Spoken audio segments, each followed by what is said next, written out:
아가씨가 외출을 합니다. 노란 레인코트 쫙 입고 비가 막 내리는데 비석을 걸어가요. 한참 걷다가 커피숍에 딱 들어가서 그 레인코트 비옷을 쫙 벗었어요.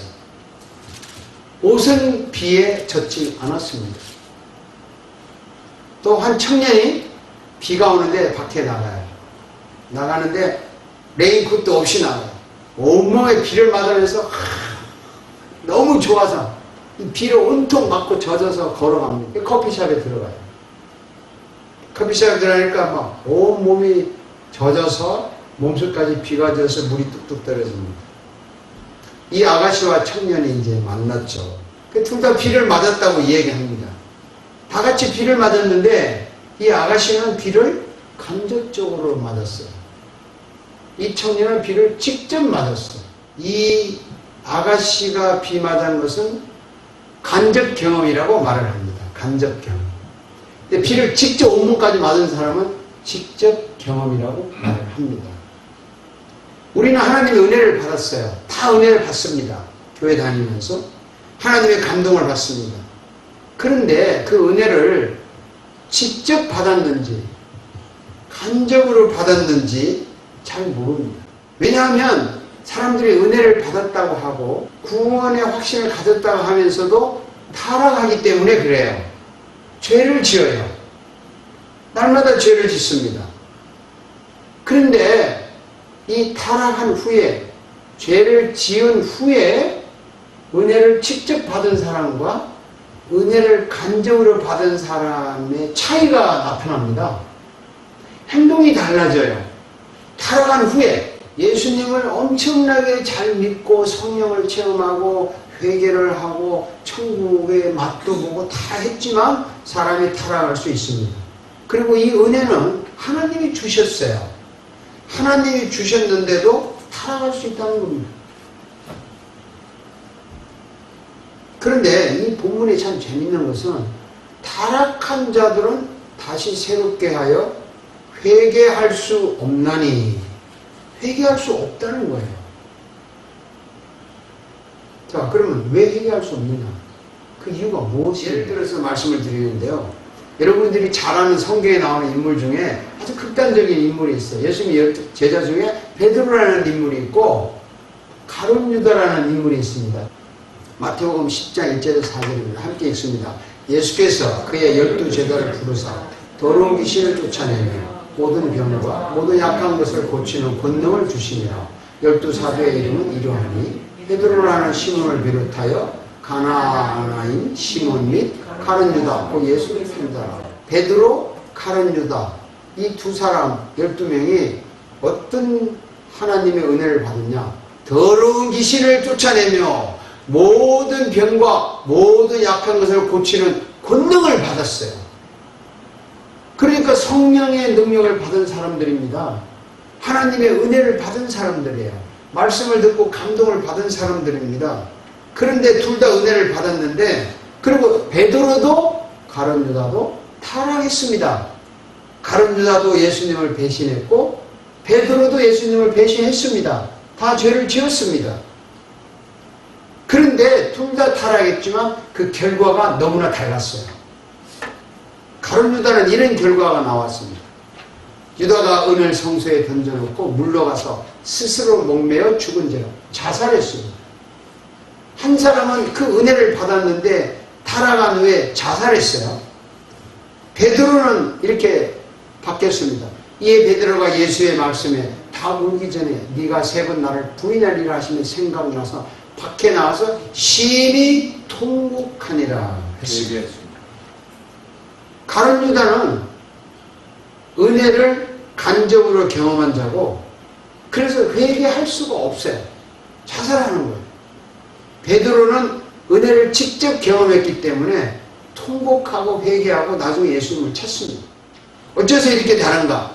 왜 똑같은 은혜를 받았는데 어떤 사람은 간접으로 경험하고 어떤 사람은 직접으로 경험하는가? 왜 이렇게 다른가? 그 마음의 동기가 중요합니다. 동기. 내가 이 은혜를 받을 때 무슨 동기로, 무슨 마음으로 은혜를 받느냐? 굉장히 중요해요.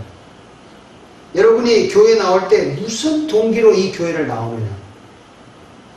여러분이 찬양을 할 때 무슨 동기로 찬양하고, 헌금을 할 때 무슨 동기로 헌금을 하고, 교회에서 봉사할 때 무슨 동기로 봉사를 하느냐, 굉장히 중요합니다. 가룟 유다의 동기와 베드로의 동기가 너무나 다릅니다. 가룟 유다의 동기를 한번 볼까요? 다시 읽어봅시다. 가룟 유다가 이렇게 말하면 가난한 자들을 생각함이 아니요 그는 도둑이라 돈깨를 맞고 거기 넣는 것을 훔쳐가느라. 가룟 유다의 마음에는 예수님을 쫓아다니는 게 이 자기 개인의 유익과 이익을 챙겨서, 그리고 이 재정을 맡아서 가난한 자를 도우는 게 아니라 훔쳐가요. 가룟 유다의 동기가 불순한 겁니다. 이걸 간접 경험이라고 그래요. 동기가 불순한 사람은 하나님의 은혜를 받아도 직접 받지를 못해요. 자기 동기를 깔고 받아요. 이걸 이용하려고. 근데 베드로는 보세요. 이렇게 말합니다. 이에 베드로가 대답하여 이르되 보소서 우리가 모든 것을 버리고 주를 따라서오는데 그런데 우리가 무엇을 얻으리니까. 베드로도 욕심은 있어요. 뭔가 얻고 싶어요. 그렇지만 순수하게 모든 걸 버렸다고 하는 거죠. 그건 뭐냐면 예수님에게 자기 일생을 걸었다는 거예요. 그러니까 내 인생을 거기다 걸었다는 거예요. 이런 경우를 직접 경험이라고 합니다. 똑같이 은혜를 주셨는데 동기가 다르기 때문에 결과가 달라요. 한번 읽어봅시다. 이는 하나님이 그 해를 악인과 선인에게 비추시며 비를 의로운 자와 불의한 자에게 내려주시거든요. 하나님 똑같이 해를, 태양을 비추는데 악인과 선인에게 똑같이 비춥니다. 또 비를 내리는데 의로운 자와 불의한 자를 똑같이 내립니다. 그런데 악인은 이 해를 이용해서 악한 짓을 하고, 선인은 이 태양을 이용해서 좋은 일을 해요. 비를 내리시는데 의로운 자는 이 비를 좋은 데 사용하고, 불의한 자는 이 비를 나쁜 데 사용합니다. 동기가 나쁘다는 거죠. 하나님은 은혜를 똑같이 주는데 동기가 너무 나빠요. 타락을 해요, 다. 그 동기가 남을 위하고 나를 위하고 주님을 위한다고 하는 세 가지가 동시에 나타나야 동기가 순수한 거예요. 여러분 구원의 확신을 가지고 있습니까? 아멘. 가지고 있죠. 근데 이게 진짜 내가 가지고 있는지 없는지 확인하는 방법이 있어요. 만약에 여러분이 은혜를 받았는데 타락하고 잘못했어요. 그럴 때 여러분이 그 일에 대해서 절대로 변명하지 않거나 그 일에 대해서 피하거나 도망가지 않고 내가 정말 잘못했다. 진심으로 회개를 한다. 그렇다면 여러분은 구원의 확신을 가진 사람입니다. 아멘. 직접 은혜를 받은 자입니다. 이 회개를 진심으로 한다는 거죠. 그러면 회개에 대해서 간단히 말씀드릴게요. 회개는 뭐가 회개냐? 참 재밌는 표현인데 회개는 나의 잘못을 고백하는 거예요. 누구한테 고백합니까? 하나님께, 예수님께 고백합니다. 내가 사람들에게 잘못하고 내 속으로 혼자 잘못하고 물론 하나님께도 직접 잘못한 것도 있겠지만 이렇게 잘못했는데 왜 하나님께, 예수님께 잘못을 고백하느냐 하면 나의 그 잘못 때문에 예수님이 십자가에서 죽었기 때문에, 그리고 내가 잘못할 때마다 예수님을 다시 오늘 또 못 박였군요 이렇게 생각해서 정말 미안합니다 라고 하는 것이 회개예요. 내가 예수님을 죽여서 미안하다는 겁니다. 여러분 하루에 예수님 몇 번 십자가에 못 박습니다. 즉각적으로 정말 죄송합니다. 내가 오늘도 주님 못 박았습니다 라고 하는 사람은 구원의 확신을 가진 사람이에요. 아멘. 죄를 안 짓는 게 아니고 죄를 지어요. 우리는 중요한 것은 예수님을 다시 못 박았다는 것에 대하여 정말 미안합니다, 죄송합니다라고 회개할 수 있는 자가 구원의 확신을 가진 자입니다. 그래서 오늘 본문에 이렇게 말해요. 한번 읽어봅시다. 타락한 자들은 다시 새롭게 하여 회개할 수 없나니 이는 그들이 다시 십자가에 못 박아 드러내놓고 욕되게 하느라. 아들을 다시 시대에 못 박는 거예요. 죄를 지면. 근데 우리는 죄송합니다 라고 회개를 하는데 요 사람들은 뭐냐면 못 박아놓고 드러내놓고 욕하는 거야. 뭐 예수님 못 박인 거 써 와 이러는 거야. 이 사람은 회개할 수 없다는 거죠. 간접으로 경험한 자. 간접 경험. 타락함으로 예수님을 다시 못 박았는데 이것을 잘못했다고 고백하지 않는 자는 아, 구원이 확신이 없는 자다 이렇게 생각할 수 있고, 은혜를 많이 받았지만 비옷을 입고 비 맞은 것처럼 비를 맞는데 내 몸속에는 비가 안 들어온 간접 경험을 한 사람들이죠.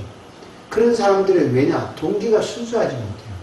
여러분은 동기가 순수하잖아요. 예수를 믿는 이유가 순수하잖아요. 주님을 사랑하고 그 주님의 은혜를 받고 뭐 나도 위하고 남도 위하고 주님을 위하기 위해서 나온 거지 뭐 나 하나 배불리자고 온 거 아니잖아요. 그래서 한번 따라합시다. 우리는 동기가 순수하다. 우리는 직접 은혜를 받은 자다. 그래서 죄 지을 때마다 못 박았다는 것을 생각해서 죄송합니다, 미안합니다, 오늘 또 못 박았습니다. 그걸 잘못했습니다. 용서하십시오. 할 때 용서가 일어납니다.